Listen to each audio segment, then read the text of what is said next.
நீ உதயநிதி மாதிரி இருன்னு யாருமே இது வரைக்கும் சொன்னது கிடையாது. நீ விஜய் மாதிரி இருன்னு யாருன்னு சொன்னது கிடையாது. ஆனால் அண்ணாமலை மாதிரி நீ வரணும், அண்ணாமலை மாதிரி நீ படித்து பெரிய ஆளாகி ஐபிஎஸ் ஆகணும். ஏன்னா அவர்கிட்ட நேர்மை இருந்தது, உண்மை இருந்தது, தைரியம் இருந்தது. அதனால தான் அவர் வந்து திமுகங்கிற அந்த தீய சக்தியை தைரியத்தோட எதிர்த்து நின்றார். திமுகவோட தொடர்ச்சியாக தான் நான் இதை பார்க்குறேன். இன்னும் திமுகவோட ஒரு படி மேலே போய் இந்த ஆட்சி ரீல்ஸ் அரசாங்கமாக இருக்குது. 10 ரூபா பாட்டலுக்கு 10 ரூபா, பாட்டலுக்கு 10 ரூபான்னு பண்ணீங்க. இன்றைக்கி எல்லா ஒயின் ஷாப்லேயும் 10 ரூபா எக்ஸ்ட்ரா வாங்குகிறாங்க. அதுக்கு காரணம் என்ன சொல்கிறாங்க? நிர்வாகத்துக்காக, நிர்வாகத்தை ரன் பண்ணுறதுக்காக நாங்கள் வாங்குகிறோம் சார். கொள்கிற அளவுக்கு இன்றைக்கி அந்த மதுபானங்கள் இருக்குது அப்படின்னா அந்த மதுபானத்தினுடைய தன்மை ஆராயும். அது எந்த அளவுக்கு போதை கொடுக்குதுன்னு இருக்குது. தமிழக அரசியலில் தவிர்க்க முடியாத நபராக மாறியிருப்பவர் அண்ணாமலை அவர்கள். பல எண்மண் மக்கள் யாத்திரை போன்ற பல நிகழ்வுகள் மூலயமா பார்த்தீங்கன்னா இளைஞர்களுக்கு ஒரு முன்னுதாரணமாக இருந்திருக்காரு. அவருடைய பிறந்தநாள், அவரை பற்றி நீங்கள் என்ன சொல்ல விரும்புகிறீங்க சார்? அதாவது ஒவ்வொரு வீட்லேயும் இருக்கக்கூடிய பெண் குழந்தைகள் அண்ணாமலை அவர்களை சகோதரனாக பார்க்குறாங்க. வீட்டில் இருக்கக்கூடிய பெற்றோர்லாம் பார்த்திங்கன்னா தன்னுடைய வயிற்றில் இப்படி ஒரு பையன் பிறக்கலையே அப்படின்னு ஏங்குறாங்க. தன்னுடைய வீட்டு செல்ல பிள்ளையாக பார்க்குறாங்க. அதே மாதிரி எம்ஜிஆருடைய நான் எண்மண் மக்கள் யாத்திரையில் பார்க்கும்போது எம்ஜிஆருடைய மறு உருவமாகவே அவங்களாம் பார்த்தாங்க. அப்படி ஒரு கூட்டம் எம்ஜிஆருக்கு எப்படி அந்த கூட்டம் வந்ததோ அந்த மாதிரி ஒரு ஒரிஜினல் கூட்டம். அந்த மக்கள் அவர் மேலே வச்சிருக்கிற அன்பை கொண்டு வந்து அந்த இடத்துல காட்டினாங்க. அப்படிப்பட்ட ஒரு மாபெரும் தலைவர் அவர். அதே மாதிரி இன்றைக்கி இருக்கக்கூடிய இளைஞர்களுடைய நம்பிக்கையாக, அதாவது அந்த வீட்டில் இருக்கக்கூடிய பெற்றோர்லாம் என்ன சொல்லுவாங்கன்னா, நீ உதயநிதி மாதிரி இருன்னு யாருமே இது வரைக்கும் சொன்னது கிடையாது. நீ விஜய் மாதிரி இருன்னு யாருன்னு சொன்னது கிடையாது. ஆனால் அண்ணாமலை மாதிரி நீ வரணும், அண்ணாமலை மாதிரி நீ படித்து பெரிய ஆளாகி ஐபிஎஸ் ஆகணும். ஏன்னா அவர்கிட்ட நேர்மை இருந்தது, உண்மை இருந்தது, தைரியம் இருந்தது. அதனால தான் அவர் வந்து திமுகங்கிற அந்த தீய சக்தியை தைரியத்தோட எதிர்த்து நின்றார். நீங்கள் பார்த்துருப்பீங்க. வேறு யாராவது வந்து திமுகவை எதிர்த்து இருந்திருந்தாங்கன்னா திமுக காரங்க வந்து என்ன பண்ணியிருப்பாங்கன்னா, எப்பா நிப்பாட்டு, நீ இந்த ஊழல் பண்ணுவ, நீ எல்லாம் பேசலாமா அப்படின்னு சொல்லியிருப்பாங்க. ஆனால் அண்ணாமலை மாதிரி ஒரு ஆள் 1 ரூபா கூட லஞ்சம் வாங்காமல் காக்கி யூனிஃபார்ம் போட்டுக்கிட்டு அப்படியே கர்நாடகாவில் மிரள விட்ட ஒரு நபர், அங்கே கர்நாடகாவை சிங்கம்னு பேர் எடுத்த ஒரு நபர். அப்படிப்பட்ட நபர் இங்கே அவர் வந்து திமுகவை பார்த்து கேள்வி கேட்கும்போது திமுகவில் எந்த பதிலுமே பேச முடியல. நீங்கள் பார்த்துருப்பீங்க. எங்ககிட்ட ஒரு வீடியோ இருக்குது அப்படின்னு அவங்க சொன்னாங்க. உடனே அவர் என்ன சொன்னார்? சரி நானும் பார்க்குறேன், நீங்கள் உங்கள் சன் டிவிலேயே போடுங்க, நானும் உட்காந்து பார்க்குறேன் அப்படின்னாங்க. உடனே ஆர்எஸ் பாரதி சொன்னார், நாங்கள் உங்களை அரெஸ்ட் பண்ண போகிறோம் அப்படின்னாரு. உடனே அவர் என்ன பண்ணார்? கமலாலயத்தில் தான் நான் உட்காந்துட்டு இருக்கிறேன், உங்களுக்காக வெயிட் பண்ணுறேன், வடை பஜ்ஜியெல்லாம் ரெடியாக இருக்குது, ஆர்டர் பண்ணியிருக்கிறேன், வாங்க என்னை வந்து அரெஸ்ட் பண்ணிட்டு போங்க, தைரியம் இருந்தா அப்படின்னு சொன்னார். அதே மாதிரி திமுக வந்து ஒரு வாட்சை பற்றி பேசுனாங்க. அந்த வாட்சை பற்றி பேசின அமைச்சர் செந்தில் பாலாஜி என்ன நிலைமைக்கு ஆளானார் நீங்கள் பார்த்துருப்பீங்க. ஏன்னா டாக்டர்னால கூட கண்டுபிடிக்க முடியல அவர் இதயத்தில் ஓட்டை இருக்குன்னு. அப்படி அந்த ஓட்டையை கண்டுபிடிச்சி இன்னைக்கு ஹாஸ்பிட்டல் அட்மிட் பண்ணி அவர் ரெடி பண்ணுற அளவுக்கு ஒரு மாபெரும் தலைவராக அவர் இருந்தார். ஒரு தைரியத்தோடு இருந்தார்னு சொல்லுவார். அதே மாதிரி டிஎம்கேவை பார்த்தீங்கன்னா அவங்களுடைய ஊழல்லாம் எந்த அளவுக்கு பண்ணாங்க, யார் யார் எவ்வளோ பண்ணா, அது இருந்தால் தமிழ்நாட்டுடைய கடனை எவ்வளோ சீக்கிரம் அடைக்கலாம் அப்படின்னு டிஎம்கே ஃபைல்ஸ்னு ஒரு ஃபைல்ஸை போட்டு முதல் குடும்பத்திலிருந்து அந்த அமைச்சர்களுடைய கடைசி பட்டியல் வரைக்கும், அது இல்லாமல் யார் யார் பினாமி, அவங்ககிட்ட எவ்வளோ சொத்து இருக்குது அப்படின்னு ஒரு பட்டியலை போட்டு தமிழக அரசியலை அதர விட்டவர் அண்ணாமலை அவர். அப்படிப்பட்ட நபர், ஒரு தைரியம், அப்படிப்பட்ட ஒரு நபர். இன்னைக்கு பெற்றோர்களாக அதை நான் சொன்ன மாதிரி பெற்றோர்களாக இந்த மாதிரி ஒரு நபர் மாதிரி நீ இருக்கணும், தன்னுடைய பெண் குழந்தைகளை அந்த மாதிரி தைரியமாக வளர்த்தணும்னு நினைக்கிறாங்க. ஒரு ஐபிஎஸ் ஆகு, அது அண்ணாமலை மாதிரி ஐபிஎஸ் ஆகும். பாரதியார் சொன்ன மாதிரி பெண் குழந்தைகளை அந்த நேர்மையோடு இருக்கணும்னு இன்னைக்கு பெற்றோர்களாக சொல்கிறாங்க. அதை அண்ணாமலையை பார்த்து அந்த வார்த்தையை சொல்கிறாங்க. அப்படிப்பட்ட ஒரு நபர் நாளைக்கு வந்து தமிழ்நாட்டுடைய தலையெழுத்தையே மாற்றக்கூடிய ஒரு மனிதர். அவருடைய பிறந்தநாள் இன்னைக்கு. உங்களுடைய இந்த நிறுவனத்தின் மூலமாக அவருக்கு என்னுடைய பிறந்தநாள் நல்வாழ்த்துக்களை நான் தெரிவிச்சுக்கிறேன். இப்படிப்பட்ட நபர் நம்மளை ஆள வரமாட்டாங்களான்னு இன்னைக்கு மக்கள் ஏங்கிட்டு இருக்கிறாங்க. இன்னைக்கு பார்த்துருப்பீங்க, அவர் இன்னைக்கு ஏதாவது பதவியில் இருக்கிறாரா? ஒரு வார்டு மெம்பர் கிடையாது, ஒரு எம்பி கிடையாது, ஒரு எம்எல்ஏ கிடையாது, எந்த பதவியிலுமே இல்லை. ஆனால் நேற்று இருந்து இன்னைக்கு இந்த 3 நாளாக, முந்தாண்டத்துலேருந்து இன்னைக்கு 3 நாளாக குக்கிராமத்தில் இருக்கக்கூடிய ஒரு சின்ன சேனல்லேருந்து நேஷனல் சேனல் வரைக்கும், ரிபப்ளிக் ஆகட்டும், டைம்ஸ் நவ் ஆகட்டும், அப்படி எப்படி பெரிய சேனலாக இருந்தாலும் சரி, அவங்க எல்லாரும் இன்னைக்கு சொல்லக்கூடிய ஒரு வார்த்தை என்னன்னு கேட்டிங்கன்னா அண்ணாமலை அப்படிங்கிற அந்த ஒரு வார்த்தை. அப்போ பாருங்க, அவர் எந்த அளவுக்கு இந்த மண்ணின் மீது இந்த மக்கள் மீது பாசத்தை வச்சிருந்தா இன்னைக்கு இத்தனை சேனலும் இப்படி எந்த பதவியிலே இல்லாத ஒரு நபரை கவர் பண்ண வேண்டிய சூழ்நிலை வந்திருக்கு பாருங்க. ஏன்னா இன்னைக்கு அவரை பத்தி பேசுனா இன்னைக்கு மக்கள் கவனிக்கிறாங்க. நான் இப்போ இந்த இந்த பேட்டி கொடுக்க வரும்போது கூட ஒரு கேப்ல வரும்போது அவர் சொன்னாரு, அந்த கேப் டிரைவர் சொன்னாரு, நான் பாஜகவில் இருந்தாலும் சரிங்க, அவர் அதாவது தனிக்கட்சி ஆரம்பிச்சு தனியா இருந்தாலும் சரிங்க, என்னோட ஓட்டு அண்ணாமலைக்கு தான், நான் ஒரு கிறிஸ்டியன் சொன்னார். ஏன் அவர் அந்த வார்த்தையை சொல்றாருன்னா, இங்கே நிறைய பிரிவினைவாதங்கள் இருந்தாலும் எல்லா மதத்தையும் கடந்த ஒரு தலைவராக அண்ணாமலை அவர்கள் இருக்கிறார். ஏன்னா நம்பிக்கையா இருக்கிறார். எல்லாருமே வருவாங்க, திமுக காரம்பாங்க, டிஎம்கேக்கு மாற்று ஏடிஎம்கேம்பாங்க, ஏடிஎம்கேக்கு மாற்று திமுகம்பாங்க. இந்த 60 வருஷமா இந்த மண்ணுடைய இது அதாவது மாற்றமோ இந்த மக்களுக்கு மாற்றமோ நடந்த மாதிரியே இல்லை. ஆனா இவர் வந்ததுக்கு அப்புறம் தான் இந்த ஊழல் எல்லாம் ஒவ்வொன்றா வெளிச்சத்துக்கே வர ஆரம்பிச்சிச்சு. நீங்க பார்த்துருப்பீங்க, இந்த 20 நாள் ஆட்சியில வந்து ஒரு டெண்டர் ரத்து பண்ணியிருக்காங்க மின்சாரத்துறையில. அந்த டெண்டர் ரத்து பண்ண காரணம் யார்? அண்ணாமலை அவர்கள் தானே. அவர் தான் திமுகவுடைய இந்த முறைகேட்டை வெளியில கொண்டு வந்தவர். அதனால இன்னைக்கு வேற வழி இல்லாம இந்த அரசாங்கம், தாவேக அரசாங்கம் ரத்து பண்ணியிருக்காங்க. இது வந்து அண்ணாமலை அவர்களால் மட்டும்தான் சாத்தியமாச்சு. இல்லைன்னா இன்னைக்கு இவங்களும் திமுக மாதிரி மூடி மறைச்சிட்டு போற வழி பார்த்துருப்பாங்க. வேற வழி இல்லைல்ல. அதனால எல்லா மக்களும் ஒரு விரும்பக்கூடிய ஒரு தலைவராக அண்ணாமலை அவர்கள் இருக்கிறார். அவர் வந்தா தமிழ்நாடு மோட்சம் அடையும், தமிழ்நாடு மக்கள் வாழ்வு சிறப்பாக இருக்கும். அதாவது நம்மளாம் எப்படி, அதாவது நம்ம இவர் பொன் முத்துராமலிங்க தேவர் சொன்ன மாதிரி தேசியமும் தெய்வீகமும் கொண்ட ஒரு தலைவர் யாருன்னு கேட்டிங்கன்னா இன்னைக்கு அண்ணாமலை அவர்கள் தான். அவர் வரணும், இந்த தமிழ்நாடு மாறும் அப்படின்னு மக்கள் நம்புறாங்க, நானும் நம்புறேன். இப்போ தமிழக அரசியல மாற்றத்தை நான் தருவேன் அப்படின்னு சொல்லி வந்தவர் தான் முதலமைச்சர் விஜய் அவர்கள். ஆட்சிக்கு பொறுப்பேற்று கிட்டத்தட்ட 20 நாட்களை கடந்திருக்காரு. இந்த 20 நாட்கள் ஆட்சி நீங்க எப்படி பாக்குறீங்க? மாற்றம் எதுவும் ஏற்பட்டிருக்கா? மக்கள் வந்து நலமுடன் இருக்காங்களா சார்? திமுகவோட தொடர்ச்சியாக தான் நான் இதை பார்க்குறேன். இன்னும் திமுகவோட ஒரு படி மேலே போய் இந்த ஆட்சி ரீல்ஸ் அரசாங்கமாக இருக்குது. நீங்கள் எங்கே போனீங்கனாலும் ஒரு 4 கேமராவை தூக்கிட்டு 4 பேர் ஓடி வரான். அவன் அந்த அமைச்சரையும் தள்ளிட்டு போய் நின்றுட்டு வீடியோ எடுக்கிறான்.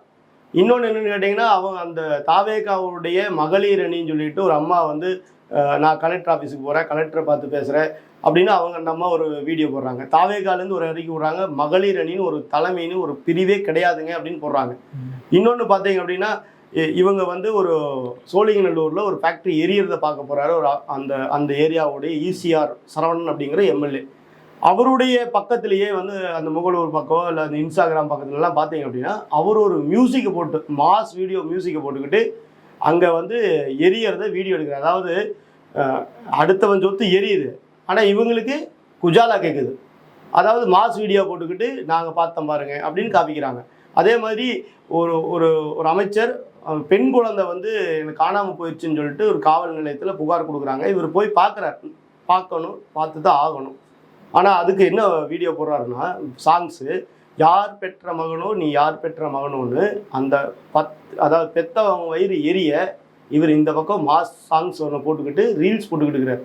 இந்த அமைச்சரவை எப்படிப்பட்ட கேலி கூத்தானதுங்கிறது இதெல்லாம் ஒரு உதாரணம். எப்படின்னா, இந்த 23ஆம் புலிகேசி படத்தில் வர்ற மாதிரி இந்த வடிவேல் எப்படி இருப்பாரோ அதே மாதிரி தான் அதனுடைய அமைச்சரவை எப்படி இருக்கோ அதே தான். மங்குனி அமைச்சர் என்பதை மணிக்கொரு தடவை நிரூபித்து கொண்டே இருக்கிறது இந்த அரசாங்கம். சுற்றுலாத்துறையா சுற்றுச்சூழல் துறையா இதுவே தெரியாத ஒரு அமைச்சர். சார் இது வால்வோ பஸ்ஸில் புக் பண்ணேன் அப்படின்னா என்னம்மா சாப்பிட்டியான்னு கேட்குறாரு அவர் திரும்பி பதில். அமைச்சர் இப்படிப்பட்ட அமைச்சர்கள், இப்படிப்பட்ட நபர்களை அமைச்சர்களாக கொண்டிருக்கிறாங்க. நீங்கள் பார்த்துருப்பீங்க அந்த படம் 23ஆம் புலிகேசியில். அவர் ஒன்று சொல்லுவார், வடிவேல் ஒன்று சொல்லுவார், கூட இருக்கக்கூடிய அமைச்சர்களாக ஒன்று சொல்லுவாங்க. அதே தான் இங்கே நடக்குது. அவரே பார்த்துருப்பீங்க. என் மேலே பழி போடுறாங்க இந்த அரசு, நான் வந்து 20 நாள் தான் ஆகுதுங்க, ஆனால் என் மேலே பழி போடுறாங்க அப்படிங்கிறாரு. ஆனால் இன்னைக்கு சிஎம் யார்? இன்னைக்கு நடக்கக்கூடிய பாலியல் வன்முணர்வு யாரோட ஆட்சியில் நடந்ததுங்கிறது கேள்வி இருக்குல்ல. கோயம்புத்தூரில் அந்த சிறுமிக்கு நடந்த வன்முறைக்கு திமுக காரணம் சொல்ல முடியுமா? நீங்கள் தானே சார் சிஎம், நீங்கள் தானே பண்ணணும். நீங்கள் கரூர் நிகழ்ச்சிக்கு மட்டும் திமுகவை எப்படி சொல்லுவீங்க? ஏன்னா அந்த டைமில் அவங்க இருந்தாங்க, அதனால சொல்கிறீங்க. அப்போ இந்த டைமில் யார் இருக்கிறா? நீங்கள் தானே இருக்கிறீங்க. அப்போ உங்களை தானே சொல்ல வேண்டிய காரணம் இருக்குது. இதுக்கு தான் சொல்கிறேன் நான். இந்த மாதிரி இடத்துல அண்ணாமலை மாதிரி ஒரு நபர் முதல்வராக இருந்திருந்தா இந்த தவறு நடந்திருக்குமான்னு கேட்குறேன். ஏன்னா ஜெயலலிதா அம்மையார் முதல்வர் ஆன உடனேயுமே அதுக்கு முன்னாடி இருந்த மாஃபியாக்கள், ரவுடிகள், குண்டர்கள், பாலியல் வன்புணர்வு செஞ்சவங்கலாம் எங்கே போனான்னே தெரியல. அப்போ இவங்க ஆட்சியில் திமுகவுடைய ஆட்சியுடைய நீச்சியாக அது இருக்கிறங்காட்டிக்கு தான் இது அப்படியே கண்டினியூ ஆகுது. எந்த பயம் கிடையாது. ஏன்னா திமுகவில் இருந்தவன் தான் இன்னைக்கு தாவேகா இருக்கிறானு. அதனால எந்த பயமே இல்லாமல் அவனுக்கு பாட்டுக்கு அவன் பண்ணுறான். இன்னைக்கு நீங்கள் திமுக பாலியல் வன்புணர்வு திமுக நிர்வாகி கைது. அதே இடத்துல திமுக எடுத்து தாவேகாவை போட வேண்டியதாக இருக்குது. அதாவது கஞ்சா கடத்தல் திமுக நிர்வாகி கைது, இன்னைக்கு கஞ்சா கடத்தல் தாவேகா நிர்வாகி கைது. அப்புறம் நீங்கள் செங்கல்சூளையில் முன்ன வந்து திமுக நிர்வாகி அட்டூழியம், அடித்து உடைத்து பணம் கேட்டு விரட்டல் அப்படின்னு வரும். இப்போ இன்னைக்கு அதே தான். அந்த இடத்துல திமுக எடுத்து தாவேகா போட வேண்டியதாக இருக்குது. நீங்கள் பார்த்துருப்பீங்க, வேலூர் பக்கத்தில் 1 லட்ச ரூபா எனக்கு லஞ்சம் கொடுக்கணும்னு ஒருத்தர், அதே மாதிரி பெருங்களத்தூரில் ஒருத்தர் அருவாலோட வெட்டிடுவேன் கொடுக்கலைனா அப்படின்னு மிரட்டுறாரு. நீங்கள் இன்னும் இதுக்கு முன்னாடி திமுக செஞ்சதை இன்னைக்கு தாவேகா செய்யுது. அதாவது ஆட்சி தான் மாறி இருக்கு, காட்சிகள் மாறவே இல்லை. நீங்கள் இந்த ஓட்டு எல்லாம் யாருக்கு வந்தது அப்படின்னா, இந்த ஓட்டு முழுக்க அண்ணாமலை அப்படிங்கிற அந்த நபருக்காக போடப்பட்ட ஓட்டுகள். ஏன்னா அவரு தான் வந்து 2026 திமுக இல்லாமல் ஏடிஎம்கே இல்லாமல் ஒரு ஆட்சி 2026 பாஜக தலைமையிலான கூட்டணி ஆட்சி அமையும்னு சொன்னார். ஏன்னா 2 கழகமே இல்லாத ஒரு ஆட்சி அமையணும் அப்படின்னு அவர் தான் சொன்னார். அவர் போட்ட விதை தான் அந்த அறுவடை யார் பண்ணியிருக்காருன்னா விஜய்ங்கிற நபர் பண்ணியிருக்கார். நீங்கள் அவருக்கு அதை தவிர வேறு என்ன தெரியும் சொல்லுங்கள்? அவர் வீர வசனம் பேசுகிறார், போய் எழுதி கொடுத்து படிக்கிறார். வேறு அதை தவிர அவர்கிட்ட நிருபர் கேட்கறதுக்கு ஏதாவது பதில் சொல்கிறாரா? நீங்கள் வந்து ஒரு நல்ல ஆட்சி பண்ணுறீங்கன்னா கேள்வி கேட்டால் பதில் சொல்லணும். அப்படி எங்கேயாவது நடக்குதா? உதயநிதி அவர்கள் சோபா மாடல்னு பேசுகிறார், எங்கே சட்டமன்றத்தில் பேசுகிறார். பதில் அங்கே கொடுக்காம வீட்டில் போய் பதில் கொடுக்குறாரு. வீட்டில் போடக்குள்ளே எழுதி கொடுத்துட்டாங்க, எழுதி அதை அறிக்கையாக ரிலீஸ் பண்ணுறாரு. அப்போது இந்த மாடல் உண்மையாலுமே வந்து இவங்க ரீல்ஸ் அமைச்சரவை தான் நடத்துகிறாங்க, ரியல் அமைச்சரவை கிடையாது. ரியல் அமைச்சரவை வேணும்னா அண்ணாமலை அவர்களால் மட்டும்தான் முடியும் இன்னைக்கு இருக்கிற சூழ்நிலை. கஞ்சா போதைப் பொருட்கள்ன்றது பார்த்தீங்கன்னா ஆரம்பத்திலே தடுத்திருந்தீங்க அப்படின்னா இப்போ பல பெண்கள் வந்துட்டு காப்பாற்றிருக்கலாம். இப்போ ஏன் மேலே வந்துட்டு பழி சொல்கிறதுல என்ன ஆகிட போகுது அப்படின்னு சொல்லி மேடையில் ஏறி அழுவது போல பேசிக்கிறாரு. நீங்கள் எப்படி பார்க்குறீங்க சார்? சார், இன்னைக்கு கஞ்சா செடியை வளர்த்துறது தாவேகாக நம்ம பார்த்துட்டோம். அதனால் வந்து அவர் நீலிக்கண்ணியெல்லாம் அதாவது வடிக்க வேண்டிய அவசியம் கிடையாது. இன்னைக்கு 20 நாள், 1 நாள் 2 நாள் இல்லை. சரி, இப்போ பழி உங்கள் மேலே போடுறீங்க அப்படின்னா ஒரு 5 வருஷம் கழிச்சு கேட்கலாமா? அவரை எனக்கு டைம் கொடுங்கன்னு கேட்குறாரு. என்ன கேட்குறாரு அவர்? சார், நான் வந்து 20 நாள் தான் ஆகுது, எனக்கு டைம் கொடுங்க. சரி, அது வரைக்கும் 5 வருஷம் வரைக்கும் பாலியல் வன்புணர்வு நடந்தால் பரவாயில்லையா? பெண்களுடைய தாலி அறுத்தா பரவாயில்லையா? அப்புறம் அதாவது கொலை கற்பழிப்பு இதெல்லாம் நடந்தால் பரவாயில்லையா? தமிழக மக்கள் ஒத்துக்குவாங்களா? அதுக்குத்தானே பாஸ் உங்களை அவங்க வேண்டான்னு உங்ககிட்ட பொறுப்பு கொடுத்துருக்காங்க. உங்ககிட்ட எதுக்கு கொடுத்தாங்க? 108 எமர்ஜென்சியில் ஆம்புலன்ஸில் போகிற மாதிரி 108 நம்பர் உங்கள்கிட்ட கொடுத்துருக்காங்க. அப்போ நீங்கள் அதுக்கு உண்டானது என்ன பண்ணணும்? நீங்கள் தான் சிஎம்மாக இருக்கிறீங்க. நீங்கள் அந்த இடத்துல உட்காந்துக்கிட்டு எனக்கு தெரியாது, எனக்கு டைம் இல்லை அப்படின்னா இது என்ன மாதிரியான ஒரு ஆளுமைன்னு எனக்கு தெரியல. ஆளுமை அப்படின்னா பதவி ஏற்ற அடுத்த செகண்ட்லேருந்து ஆரம்பிக்கும். சார், அண்ணாமலை அவர்கள் வந்துட்டார், நம்ம இனிமேல் தப்பு பண்ணக்கூடாது அப்படின்னு எல்லாத்துக்குமே பயம் வரணும். அதுதான் ஆளுமை. சரி, எனக்கு டைம் பத்தலை, எனக்கு டைமு கொடுங்க அப்படின்னா தப்பு பண்ணுறவெல்லாம் பண்ணிகிட்டே இருப்பான். உங்களுக்கு எத்தனை வருஷம் வேணும்னோ? இன்னைக்கு பார்த்தீங்கன்னா நம்ம பேசிகிட்டு இருக்கிற இந்த நேரம் வரைக்கும் இந்த ஆட்சியில் 20 நாளில் 20க்கும் மேற்பட்ட பெண்கள் பாலியல் வன்புணர்வு பண்ணியிருக்காங்க. 60 வயசு பாட்டியை பண்ணியிருக்காங்க சென்னையில். இதெல்லாம் என்ன பண்ண? இதெல்லாம் யார்? இதுக்கு முன்னாடி என்ன சொன்னீங்க? இதுக்கு முன்னாடி போதைப் பொருட்கள் காரணம் நீங்கள், இன்றைக்கி அதே தானே காரணமாக இருக்குது. அப்போ அதை ஒழிக்கிறதுக்கு என்ன பண்ணீங்கன்னு கேட்குறேன். சார், நீங்கள் சேலத்தில் டிஎம்கே கார் நடத்துகிற ஒயின் ஷாப்பை மூடுறீங்க. 700 கடையில் இது ஒரு கடை சார் அப்படின்னு இழுத்து மூடிட்டீங்க. அவர் அடுத்த நாள் அந்த அன்னைக்கு சாயந்தரமோ அடுத்த நாளோ தாவேக்கால ஜாயின் பண்ணிட்டார். அதே நபர் வேறு இடத்துல ஒயின் ஷாப் ஓப்பன் பண்ணுறாரு. இது என்ன மாதிரியான அரசியல்? இதுக்கு உங்களுக்கும் திமுகவுக்கு என்ன வித்தியாசம்னு கேட்குறேன். நீங்கள் அது போக 10 ரூபா பாட்டலுக்கு 10 ரூபா பாட்டலுக்கு 10 ரூபான்னு பண்ணீங்க. இன்றைக்கி எல்லா ஒயின் ஷாப்லேயும் 10 ரூபா எக்ஸ்ட்ரா வாங்குறாங்க. அதுக்கு காரணம் என்ன சொல்கிறாங்க? நிர்வாகத்தை ரன் பண்ணுறதுக்காக நாங்கள் வாங்குகிறோம் சார். இந்த ஏசி அந்த ஜில்னஸ் பீரெல்லாம் வந்து கூலிங்காக வைக்கிறதுக்காக இந்த கூலருக்காக நாங்கள் 10 ரூபா எக்ஸ்ட்ரா வாங்குகிறோம், கரண்ட் பில்லுக்காக எக்ஸ்ட்ரா வாங்குறோன்னு சொல்கிறாங்க. அப்போ நீங்கள் சொன்னது பொய்யான்னு கேட்குறேன். 10 ரூபா பாட்டலுக்கு 10 ரூபான்னா இன்றைக்கும் அந்த 10 ரூபா கண்டினியூ ஆகுது தானே அர்த்தம். நீங்கள் வந்த பதவியேற்ற அந்த நிமிஷத்துலேருந்து அந்த 10 ரூபாய் வாங்காமல் இருந்திருந்தாங்கன்னா நீங்கள் ஒரு ஆளுமை மிக்க ஒரு முதலமைச்சர்னு சொல்லியிருக்கலாம். இன்றைக்கி 20 நாள் ஆச்சு, இது வரைக்கும் பண்ணலையே. இன்றைக்கும் அந்த புகார் இருக்கத்தானே செய்யுது. அப்புறம் நீங்கள் புலம்பி என்ன பிரயோஜனம்? அப்போ உங்களுக்கு இந்த ஆட்சியையோ அதிகாரத்தையோ செய்ய தெரியலன்னு அர்த்தம். ஒத்துக்குங்க மக்கள்கிட்ட, எங்களால் பண்ண முடியல அப்படின்னு ஒத்துக்குங்க. அதை விட்டுட்டு எங்கள் மேலே பழி போடுறீங்களே அப்படின்னா சரி விலகிக்குங்க. அதுக்கு திறமையாக செயல்படக்கூடிய எங்கள் தலைவர் அண்ணாமலை அவர்கள் மாதிரி ஆளுங்க வந்து ஆளட்டும், செஞ்சு காமிப்பாங்க. இப்போ சமீபத்தில் பார்த்தீங்கன்னா சென்னையில் ஒரு தனியார் மதுபான பாரில் பார்த்தீங்கன்னா ஒரு இளம் பெண்ணுக்கு வந்துட்டு சண்டை ஏற்பட்டிருக்கு. அதனை அடுத்து வெளியில் வந்தபோது காரில் மோதி பார்த்தீங்கன்னா சாவடிச்சிருக்காங்க. இன்னைக்கு அந்த பொண்ணு உயிரும் இழந்திருக்காங்க. இந்த மாதிரி நிகழ்வுலாம் தொடர்ச்சியாக நடந்துட்டு இருக்கு. 21 வயது கீழ்பட்ட ஒரு பெண்மணி வந்துட்டு உள்ள அனுமதிக்கிறாங்க அப்படின்னா எந்த அளவுக்கு நிர்வாக திறமை இங்கே இருக்குது சரிங்க? அது முன்னவே சொன்னேன், 23ஆம் புலிகேசியுடைய ஆட்சி தான் இங்கே நடக்குது. நீங்கள் இதை பார்த்துருப்பீங்க. இந்த மீடியாக்களுடைய பாருங்கள், மீடியா திமுக கிட்டேருந்து பாட கற்றுக்கவே இல்லை. அவனுங்க முதல்வர் அதிரடி 21 வயதுக்கு கீழ் உள்ள ஒரு நபர்களுக்கு டாஸ்மார்க்கில் மதுபானம் விற்கக்கூடாது. இந்த இந்த இந்த இது இது வந்து இந்த டேஸு இதுக்கு முன்னாடி இல்லையான்னு கேட்குறேன் நான். நீங்கள் எல்லா ஒயின் ஷாப்லேயும் அந்த போர்டு இருக்கும். இதுக்கு முன்னாடியே இருந்த சட்டம் தான். முதல்வர் முதல்வர் இன்னும் மிகப்பெரிய டாஸ்மார்க்கில் மாற்றம். என்னடா மாற்றம் அப்படின்னு பார்த்தா நைட்டு 10 மணிக்கு மேலே சரக்கு விற்கக்கூடாது அப்படின்னு ஒரு அதிரடி உத்தரவு போட்டிருக்காரு அப்படிம்பானுங்க. சரி, இதுக்கு முன்னாடி எத்தனை மணிக்கு வரைக்கும் தான்? அதே 10 மணிக்கு தான் வந்தான். முதல்வர் காலையில் 12 மணிக்கு முன்னால் டாஸ்மார்க் கடையை திறக்கக்கூடாது என்று அனைத்து கலெக்டர்களுக்கும் அனைத்து டாஸ்மார்க் அதிகாரிகளுக்கும் காவல்துறைக்கும் உத்தரவுன்னு போடுறானுங்க. பாருங்க பெண்கள் மேலே அவருக்கு எவ்வளோ அன்புன்னு. இதுக்கு முன்னாடி எத்தனை மணிக்கு திறந்தான்? அதே 12 மணிக்கு தானே திறந்தான். இதே தான் பண்ணுறானுங்க. இது அடுத்தது மீடியா போடுறத பாருங்க. கோட் சூட் இல்லாமல் முதல் முறையாக கோட் இல்லாமல் தலைமைச் செயலகம் வந்தார் முதல்வர் அவர்கள். சட்டையே இல்லாமல் நிறையா பேர் சுற்றிட்டு இருக்கிறான் தமிழ்நாட்டில். கோமணம் கூட இல்லாமல் நிறையா பேர் விவசாயிங்க இன்னைக்கு இருக்கிறாங்க. அதெல்லாம் கண்ணுக்கு தெரியல. கோட் இல்லாமல் வந்தது தான் இவங்களுக்கு கண்ணுக்கு தெரியுது. பாருங்கள் மீடியாவுடைய நிலைமையை பாருங்கள். மீடியா இன்னைக்கு அதுதான் பண்ணிட்டு இருக்கிறாங்க. இந்த 21 வயதுக்கு கீழே இருக்கிற குழந்தைகளுக்கு டாஸ்மார்க்கோ இல்லை பாருக்கோ அலோவ் பண்ணக்கூடாதுன்னு இன்னைக்கு இல்லை, முன்னிருந்தே இருக்குது. அப்போ அதை அலோவ் பண்ணது யார்? அவங்க மேலே என்ன நடவடிக்கை எடுத்திருக்காங்கன்னு தெரியும். ஏன்னா இவர் வந்தோடனே இந்த ஆர்டரை திருப்பி போட்டார். 21 வயதுக்கு கீழே இருக்கிறவங்களுக்கு விற்கக்கூடாது, முதல்வர் தடாலடி உத்தரவுன்னு பெருசாக எல்லாம் பண்ணாங்க. அப்போ இன்றைக்கி என்ன நடந்திருக்கு? ஒன்று, முதல்வர் உத்தரவை கடைப்பிடிக்கிறது இல்லை அதிகாரிகள், அதாவது முதல்வரை மதிக்கிறது இல்லை அதிகாரிகள். இதுதான் எடுத்துக்கணும். இல்லை அதிகாரிகளை வந்து இவரை திறம்பட கையாள தெரியல, இப்படி தான் எடுத்துக்கணும். இந்த ரெண்டை தவிர வேற ஒன்றும் சொல்றதுக்கு இல்லை. ஏன்னா ஏற்கனவே நடந்தது, இன்னைக்கு தொடருது. ஒன்று பாருங்க, டாஸ்மார்க் கடையில் சண்டை, சின்ன சண்டை.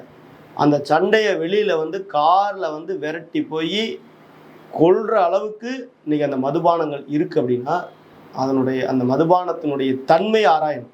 அது எந்த அளவுக்கு போதை கொடுக்குதுன்னு இருக்கணும். ஏன்னா அது வெறியை உருவாக்குது. எப்படி வந்து கஞ்சா வந்து ஒரு வெறியை உருவாக்கி கொலை நடக்குதோ, அந்த மாதிரி டாஸ்மார்க்கில் விற்கக்கூடிய பொருட்களும் அந்த சாராயங்களும் இன்றைக்கி அதுதான் பண்ணுது. நீங்கள் வெளி மாநிலமெல்லாம் போனீங்கன்னா நிறையா பிராண்டுடைய பியர்ஸ் எல்லாம் இருக்கும். அதாவது உலகத்தரம் வாய்ந்த பிராண்டுன்னு சொல்லுவாங்க. பட்வைசரு நிறைய பிராண்டு சொல்லுவாங்க. அந்த மாதிரி பிராண்டெல்லாம் இப்போ நாங்கள் சவுக்கு சங்கர்லாம் கூட நிறைய வீடியோ போட்டிருக்கேன். அந்த மாதிரி கம்பெனியுடைய இதெல்லாம் இருக்கும். ஆனால் தமிழ்நாட்டை பொறுத்த வரைக்கும் மட்டும் திமுக கம்பெனி நடத்தக்கூடிய, அந்த குடும்பம் நடத்தக்கூடிய, அவங்களுடைய எம்பி நடத்தக்கூடிய அந்த டாஸ்மார்க் மட்டும்தான் இன்னைக்கு வரைக்கும் அந்த அவங்க நடத்தக்கூடிய அந்த சாராய ஃபேக்ட்ரியிலேருந்து வரக்கூடிய அந்த சாராயம் மட்டும்தான், அந்த பியர் மட்டும்தான் இன்னைக்கு வரைக்கும் டாஸ்மார்க்கில் விற்கிது. சார், நீங்கள் திமுக தீய சக்தின்னு சொல்லிட்டீங்க. நாங்கள் வந்தால் அவங்க மேலே முறைகேடு என்ன இருக்கோ எல்லாம் பண்ணுவோன்னு சொல்லிட்டீங்க. ஆனால் திமுக கம்பெனி, திமுக குடும்பம், திமுக அமைச்சர்கள் நடத்தக்கூடிய அந்த சாராய ஆலையிலேருந்து வரக்கூடிய சாராயத்தை ஏன் சார் நீங்கள் வாங்குறீங்க? இன்னைக்கு வரைக்கும் நீங்கள் உலகத்தரம் வாய்ந்த எவ்வளவோ பெரிய பெரிய நிறுவனம் இருக்குது, அதுலேருந்து ஏன் வாங்கலை? இந்த எரிசாராயத்தை ஏன் வாங்குறீங்க? எங்களுடைய தலைவர் அண்ணாமலை அவர்கள் மிக தெளிவாக சொல்லியிருக்கிறார். இன்னைக்கு டாஸ்மார்க்கில் விற்கிறதெல்லாம் பார்த்தீங்கன்னா எரிசாராயம். உள்ளே போனால் குடலை எரிச்சு அந்த மாதிரியான போதைப் பொருள் தான் இருக்குது. ஏன்னா அப்போ தான் அவனை திரும்ப குடிக்க தோணுது. அவனை வந்து அந்த போதையிலே வச்சுக்க தோணும். அவனை வந்து அந்த உள்ளே போனால் குடல் எரிஞ்சு அவன் சீக்கிரமே இறக்கக்கூடிய சூழ்நிலை தான் இன்னைக்கு உருவாயிருக்கு. இதை எங்களுடைய தலைவர் அண்ணாமலை அவர்கள் மிக தெளிவாக சொல்லியிருக்காரு. இதுக்கு தான் என்ன பண்ணாருன்னா, நீங்கள் வந்து கள்ளச்சாராயமெல்லாம் இன்றைக்கி வந்து பரவிட்டு இருக்குது. டாஸ்மார்க்கில் வந்து 10 மணிக்கு மேலே சரக்கெல்லாம் விற்கிறான். இதெல்லாம் கண்ட்ரோல் பண்ணணும். ஒரு நல்ல ஒரு பொருளை வந்து மக்கள்கிட்ட நீங்கள் கொடுக்கணும் அப்படின்னா கல்லை இறக்குமதி பண்ணுங்க, அதை சந்தைப்படுத்துங்க. அது விவசாயிகளுக்கும் இன்னைக்கு வந்து பேருதவியாக இருக்கும், பெரிய பொருளாதாரம், இது 1,00,000 கோடிக்கு மேலே உள்ள ஒரு பொருளாதாரம், இதை செய்யுங்கன்னு சொன்னார். இன்னைக்கு வந்திருக்கக்கூடிய இந்த இந்த இவர் இருக்கிறார் இல்லையா, 23ஆம் புலிகேசியுடைய அண்ணன் விஜய் அவர்கள், அவருக்கு அது தெரியறதுக்கு வாய்ப்பே இல்லை. ஏன்னா அவருக்கு அதை பற்றி அறிவே கிடையாது. அவர் இன்னைக்கு என்ன பண்ணிட்டு இருக்கிறார், மக்கள்கிட்ட கெஞ்சுறார், அவங்களுடைய நிர்வாகிகளை வச்சுக்கிட்டு அவர் போஸ்ட் போட வைக்கிறார். இவர் ஒரு பக்கம் போஸ்ட் போடுறாரு, அவங்க நிர்வாகி ஒரு பக்கம் போஸ்ட் போடுறாங்க. என்ன போடுறாங்க, ஐயா விஜய் அண்ணா நீங்கள் எவ்வளோ கஷ்டப்பட்டு வந்திருக்கிறீங்கன்னா, நீங்கள் எவ்வளோ பெரிய ஃபேமிலியிலேருந்து வந்திருக்கிறீங்கன்னா, எங்களுக்காக 300 கோடி ரூபாய் சம்பளத்தெல்லாம் விட்டுட்டு வந்திருக்கிறீங்கன்னா, நீங்கள் இவ்வளோ கஷ்டப்படாதீங்கன்னா, சாப்பாடெல்லாம் வீட்டிலேருந்து கொண்டு வந்து சாப்பிட்றீங்கன்னா, நம்ம என்ன காட்டிலையா சாப்பிட்றோம், அவர் மட்டும் வீட்டிலேருந்து கொண்டு வந்து சாப்பிட்றாரு, அந்த மாதிரி பண்ணாதீங்கன்னா, நீங்கள் 2,500 எங்களுக்கு தர வேண்டாங்கண்ணா, நீங்கள் நிதி நிலைமை எல்லாம் சரியானதுக்கப்புறம் கொடுங்கண்ணே, அப்புறம் 6 சிலிண்டர் தரேன்னு சொன்னீங்கண்ணே, கஷ்டப்படாதீங்கண்ணே, நாங்கள் மெதுவாக வாங்கிக்கிறோங்கண்ணே, நாங்கள் விறகடுப்பு கூட வச்சு எரிஞ்சிக்கிறோங்கண்ணே அப்படின்னு அவங்களுடைய அந்த அந்த பெண்களை வச்சுக்கிட்டு ரீல்ஸ் போட்டுக்கிட்டு உட்காந்துக்கிறார். இது எல்லாம் பண்ண முடியலன்னா நீங்களே எதுக்கு சார் வாக்குறுதின்னு ஒன்று கொடுக்குறீங்க? செய்ய முடியாதுன்னா செய்ய முடியாதுன்னு சொல்லுங்க. திறமை வந்துங்க, திறமை இல்லாத முதலமைச்சர், அவருக்கு கீழே இருக்கக்கூடிய யாருக்கும் அந்த அனுபவம் இல்லை.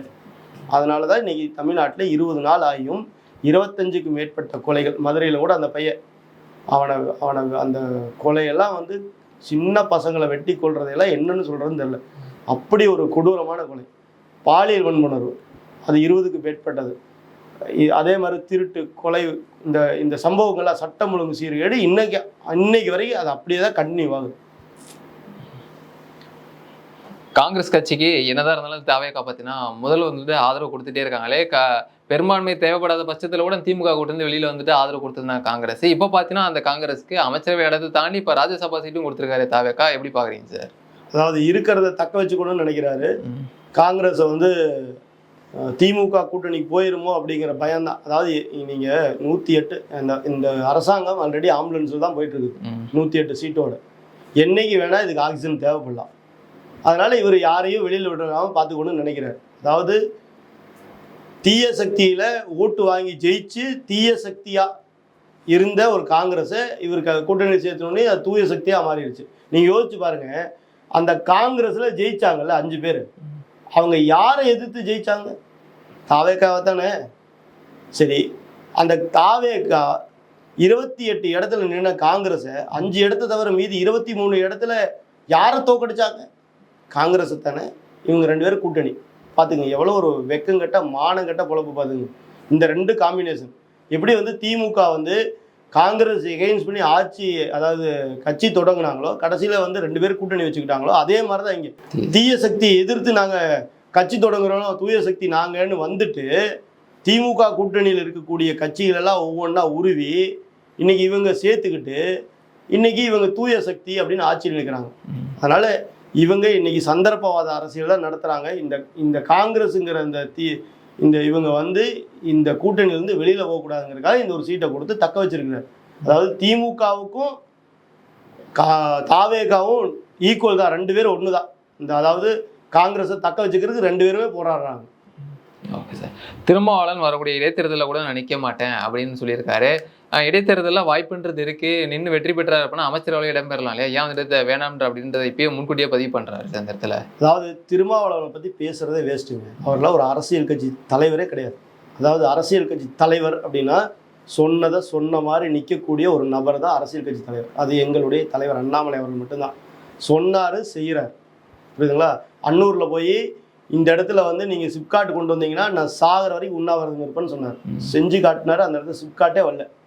பொள்ளாச்சியில் நீங்கள் வந்து இந்த குப்பை கழிவுகள்லாம் கொண்டு வந்து கொட்டினீங்க அப்படின்னா நான் இங்கே வந்து உண்ணாவிரதம் இருப்பேன்னு சொன்னார்.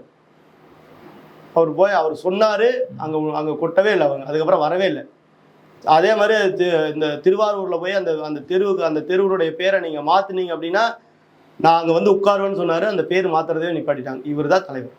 நீங்கள் வேங்க வேல் வாசலுக்கு வாய்ஸ் கொடுக்க மாட்டீங்க. அது வந்து உங்கள் மக்களாக நீங்கள் அவங்களுடைய ஓட்டை வாங்கி பிச்சை எடுத்து தான் நீங்கள் எம்பியாவோ எம்எல்ஏவோ ஆவீங்க. ஆனால் அவங்களுக்காக நிற்க மாட்டீங்க. அதே மாதிரி வந்து 40 பேர் கள்ளக்குறிச்சியில் செங்கல்பட்டு மாவட்டத்தில் 40 பேர் சாவாங்க, அவங்களுக்கு வாய்ஸ் கொடுக்க மாட்டீங்க. அதே மாதிரி கள்ளக்குறிச்சியில் 65 பேர் சாவான், அவங்களுக்கு வாய்ஸ் கொடுக்க மாட்டீங்க. இப்படி எதுக்குமே வாய்ஸ் கொடுக்காம எதுக்கு உங்களுக்கு கட்சி? யாருக்காக இந்த கட்சி நடத்திட்டு இருக்கிறீங்க? ஒரு பேட்டியில் சொல்றாரு, திமுக தான் என்னை தடுத்துக்குச்சு, இல்லைன்னா நான் வந்து நின்று இன்னைக்கு எம்எல்ஏ இருப்பேன் அப்படிங்கிறாரு. என்னத்துக்கு? அதிகாரத்துக்கு வரணும், பணம் சம்பாதிக்கணும். இந்த இந்த புலப்பை தவிர வேற ஏதாவது இருக்கா அவருக்கு? அவருக்கு கொள்கை இருக்கா, கோட்பாடு இருக்கா? அவர் என்ன சொன்னாரு?